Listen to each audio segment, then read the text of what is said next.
Për të 11-ën herë me radhë, deputetët e Kuvendit të Kosovës kanë dështuar të konstituojnë përbërjen parlamentare të dalë nga zgjedhjet e shkurtit.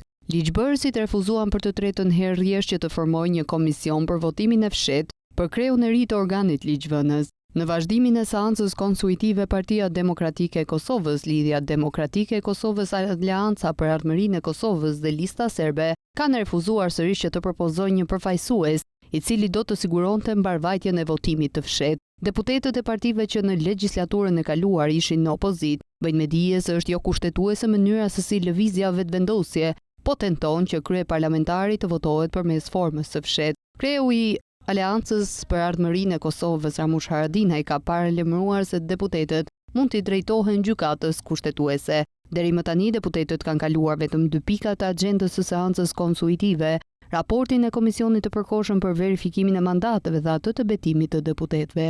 Por procesi ka ngecur në pikën e tretë, zgjedhja e kryeparlamentarit. Propozimi për kryeparlamentar është e drejtë ekskluzive e fitueses së zgjedhjeve, lëvizjes vetvendosje. Por në të 6 votime, kandidatja e saj Albulena Haxhiu nuk ka arritur të marrë votat e nevojshme, përkatësisht 61 që duhen të zëri postin e kryeparlamentares.